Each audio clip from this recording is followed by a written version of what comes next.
Arjun, a struggling writer desperate for inspiration, receives an anonymous letter inviting him to spend a week in the infamous Devra mansion. The letter claims the house holds secrets that could make him a best-selling author. Intrigued and desperate, Arjun agrees, despite warnings from locals about people who vanished after entering the house.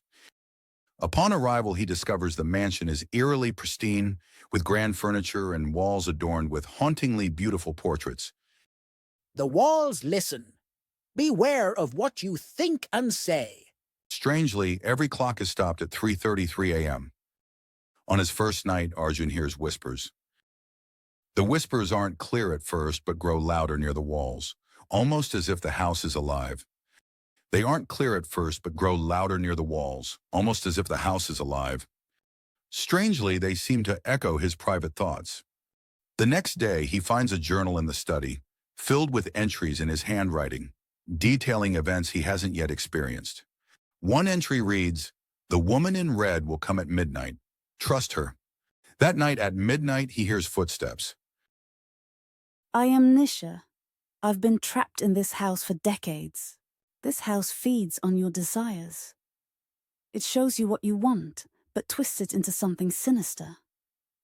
The mansion was once owned by a renowned artist, Viraj Devra, who was obsessed with capturing people's souls in his paintings.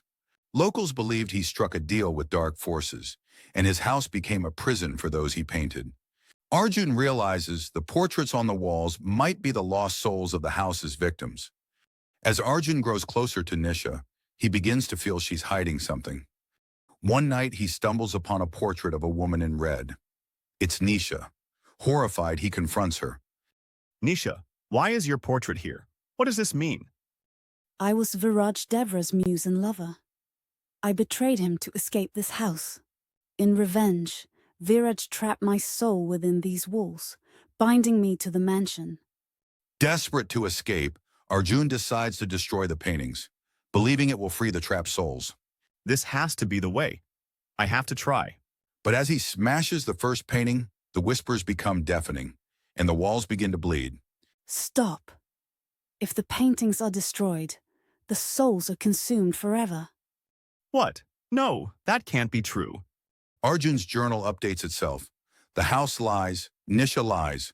To leave, you must face the truth. He realizes the mansion's ultimate trick. It creates illusions of allies and enemies, forcing victims into a never-ending cycle of mistrust. He begins to suspect even Nisha might be a construct of the house, designed to manipulate him. As the clock strikes 3:33 a.m., the house reveals its final secret.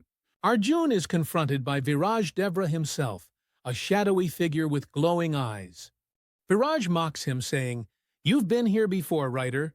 Every time you think you'll win, but you're just another story in my collection."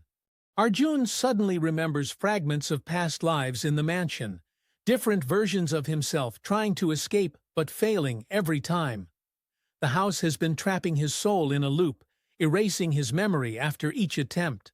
The next morning, locals find the mansion in ruins, with no sign of Arjun.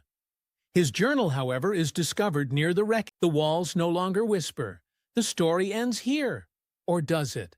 The journal is now a bestseller, but rumors spread that anyone who reads it begins dreaming of a house with whispering walls. For more such stories, don't forget to like, share, and subscribe.